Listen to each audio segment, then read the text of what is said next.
Matagal na nakahiwalay ang isla ni Jeffrey Epstein. Pero noong huling bahagi ng 2025, lumabas ang mga file at litrato ng gobyerno na nagpakita ng totoong lagay ng Little St. James. Mas nakakagulat ang nadiskubre ng investigador sa mga gusaling ito kaysa inaasahan ng lahat. Nasa gitna ng United States Virgin Islands ang Little St. James at tulad ng mga kalapit na isla ay pribadong pag-aari. Ang mga maliliit na isla na ito sa teritoryo ng United States ay nagsisilbing tax haven para sa mayayaman at makapangyarihan. Ngunit may mas madilim na balak ang isang bilyonaryo. Hindi lang ginamit ni Jeffrey Epstein ang isla bilang lugar ng negosyo. Dito rin niya isinagawa ang kanyang pinakamadilim na gawain. Isang malawakang operasyon ng krimen na sexual na nagdala ng mga kababaihan sa loob ng mga dekada. Ang mga sikreto ng isla ay nanatiling lihim hanggang sa misteryosong pagkamatay niya noong 2019 at kahit noon, nabalot pa rin ito ng burokrasya hanggang sa nabenta ng 60 milyon noong 2023. Mula noon, iilan lang ang larawang lumabas, pero bawat isa'y mas kakaiba. Ang bahay ay tinawag na mansyon, pero mukhang compound talaga. Mayroong isang napakalaking bahay na parang villa na may mga haligi na ginagamit para sa mga piling bisita. Katabi nito ay may isang batong kubo na may turkesa ang kisame, na karaniwang ginagamit ni Epstein bilang kanyang pribadong tirahan. Isang malaking swimming pool ang ginagawa noong panahon ng pagkamatay ni Epstein. Isa na namang mamahaling pasilidad ang hiniling ng mayaman. Pero ito ay karaniwang mga bagay ng mayayaman, yung klase ng tirahan na hindi iniintindi ang gastos at tiyak na hindi ito itinayo para sa iisang tao lang. Maluwag ito para sa bisita, may tirahan para sa staff at very important person. Ang iba ay sa mansyon at may hiwalay na gusali para sa malalaking grupo. Isa ito sa pinakamalinaw na palatandaan na ang pagdadala ng mga tao sa isla para sa mga baluktot na party kung saan anumang bisyo ay pwede ay mahalagang bahagi ng negosyo ni Epstein.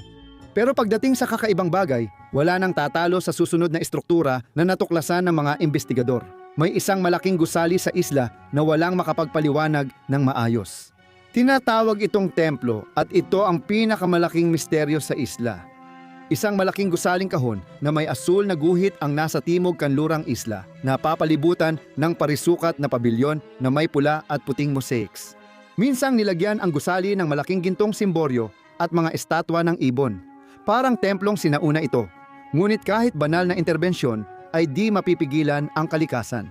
Lubhang nasira ito nang dumaan ang Bagyong Maria 2 taon bago namatay si Epstein at nawala ang simboryo.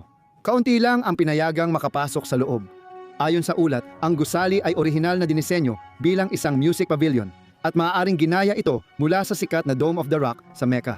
Noong 2012 bumisita si Patrick Baron, isang tagatono ng piano, para ayusin ang piano ni Epstein at inilarawan ang nakakakilabot na pakiramdam dahil sa mga estatwang parang gargoyle. Kinumpirma niya ang nakita sa larawan habang lumalalim ang investigasyon. Mula noon, bihira na ito makita dahil mahigpit ng binabantayan ang isla matapos mamatay si Epstein.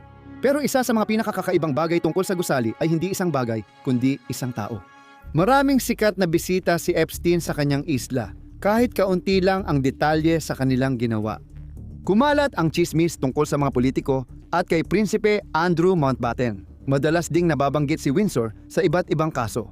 Pero isa sa mga nakita raw ni Baron doon ay ang Papa, hindi personal. Kundi nakita ni Baron ang isang malaking larawan ni na Epstein at ng Papa na nakasabit sa ibabaw ng piano. Ilan ang naniwalang totoo ang pagpupulong sa larawan kahit walang kumpirmasyon. Hindi rin niya alam kung sinong Papa ang may kahina-hinalang ugnayan. Sa kabila ng lahat, misteryo pa rin ang lahat.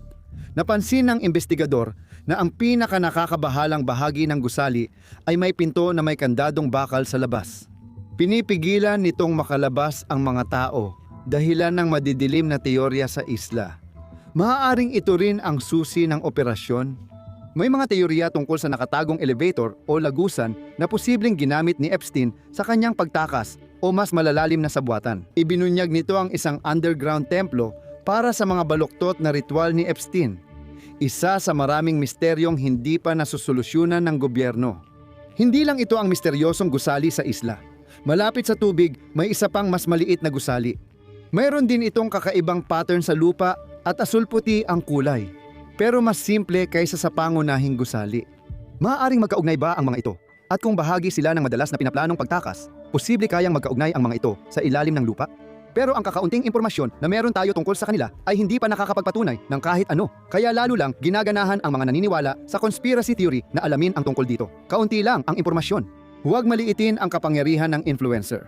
Noong 2023, isang Amerikanong urban explorer ang nakapunta sa Little St. James habang alanganin pa ito. Nakita nilang nananatili pa ang mga gusali ayon kay Baron. Ngunit ang dating magarang templo ay pininturahan ng puti kaya hindi na ito kapansin-pansin. Nagbago ba ang panlasa ni Epstein o gusto ba niyang itago ang kakaibang mga pangyayari na iilan lang ang nakakapasok sa isla? Hindi agad-agad makukuha ang mga sagot, ngunit may ilang nakakabahalang lihim na nabunyag. Ipinakita ng mga inilabas na file ang buong lawak ng compound, kabilang dito ang mga guest cabana, tirahan para sa tagapangalaga ng isla, at pribadong helipad at pantalan.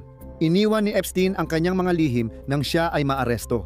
Dahil ang kakaibahan ng templo ay walang sinabi kumpara sa mansyon, ang mga bagong labas na larawan na nagpapakita ng loob ng mansyon ay ikinagulat kahit ng mga batikang investigador. Mula sa pagpasok mo pa lang sa mansyon ni Epstein, mararamdaman mo na parang nasa isang horror na pelikula ka. At sa totoo lang, parang ganun na nga. Pinanatili ni Epstein ang kapaligiran ng tiwala at lihim para sa lahat sa isla, sikat man o ordinaryong manggagawa. Dahil dito, naging parang kulto ang dating ng Little St. James, lalo na kapag nadaanan mo ang pisara sa pangunahing bahay.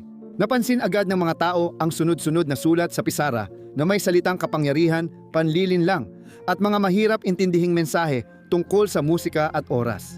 Mas nakakabahala ang kulang sa larawan ng pisara na inilabas sa publiko dahil hindi ito kompleto.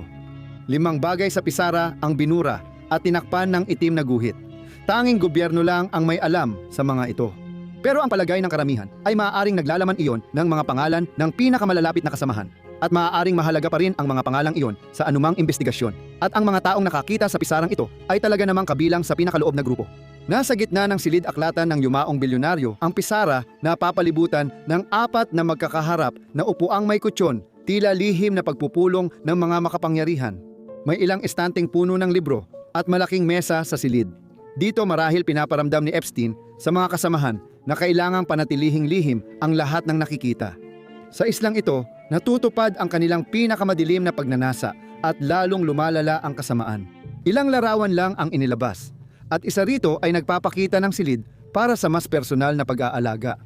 Mayroong tila isang dental chair at ilang nakatiklop na mga massage table na nagpapahiwatig na dito maaaring tumanggap ng profesional at pribadong pag-aalaga ang mga bisita. Ngunit ang nasa pader ang labis na gumambala sa mga tao. Ang pinakakapansin-pansin ay ang mga maskara sa pader. Sunod-sunod na mga mukha ng tao, karamihan ay matatandang lalaki. Kitang-kita ang larawan ng matandang lalaki na may mahabang ilong, makapal na bigote at kalbong noo. Hindi naman kamukha ng maskara ang sino man na konektado kay Epstein. Sa halip, mas mukha silang nakakatakot na Halloween maskara. Pero bakit kailangan ng nahatulang sex trafficker ng napakarami nito? Ang kasalukuyang teorya ay maaaring ito ang mga panakip mukha na ginamit ng ilang kilalang bisita para itago ang kanilang pagkakakilanlan habang gumagawa ng mga kahiyahiyang gawain. Walang ebidensya kung paano ginamit ang mga maskara. Pero ang presensya ng mga ito ay nananatiling isa sa mga pinakanakakabagabag at hindi pa nasasagot na tanong sa isla. At kahit na binisita ito ng ilan sa mga pinakakilalang very important person, kakaunti lang sa mga biktima ang nagpatotoo. May nagsabi na nakita nila ang ilang kilalang pangalan doon, tulad ng negosyante, personalidad, maharlika at presidente. Bagamat kakaunti lang sa mga kontak na ito ang nakumpirma, isang biktima ang nagsabi na ibinigay siya sa isang ministro na pagkatapos ay inabuso siya. Sa isang punto, ang pagiging anonymous ay magbibigay ng dagdag na seguridad, kaya ipinakilala ang mga maskara. Gusto ni Epstein na siguruhing maalagaan ang kanyang kilalang kliyente, kaya dinisenyo ang bahay para sa kahit anong bagay, karamihan ay malaswa. Nadiskubre ng mga investigador ang malaking steam room na puno ng unan, tuwalya at lotion na nagpapakitang aktibo itong bahagi ng bahay. Pinaniniwalaan na ito ang isa sa mga pinakamadalas gamitin na kwarto para sa pakikipagtalik sa compound at binanggit ni Virginia Giuffre na siya ay inabuso doon. Ayon kay Giuffre, may baby powder, pabango at moisturizer sa banyo para maalagaan ang bisita. Ang isla ay paraiso para sa ilang bisita, ngunit naging madilim na bilangguan sa maraming kababaihang dinala doon. Hindi lang isang kwarto ang naging lugar ng pang-aabuso. Isang larawan ang nagpakita ng isang kwarto na ayon sa mga investigador ay maaaring isa sa pinakanakakabahalang lugar sa isla. Malaking oval na batya ang nakasandal sa pader at may dalawang upuang yantok sa harap nito. May tuwalyang nakalatag sa sahig, tila pahingahan ng bisita matapos ang ilegal at malaswang gawain. Mas nakakabahala ang upuang katabi ng batya. Ipinapakita nitong sa isla kahit pribadong sandali ay may nanonood at habang nililibot mo pa, lalong nagiging kakaiba. Itinuturing ni Epstein ang sarili bilang taga-suporta ng sining at maraming kakaibang bagay sa isla, malapit sa malaking pool. Sa labas ng compound may malaking tansong eskultura ng African tribal na mamamana, nakatutok ang pana sa mga dumadaan. Kahit alam na ang mga krimen ni Epstein, marami pa rin sa kanyang pribadong buhay ang misteryoso. Kaunti pa rin ang alam natin tungkol sa lalaki at sa kanyang hilig, at hindi rin kilala ang gumawa ng estatwang ito.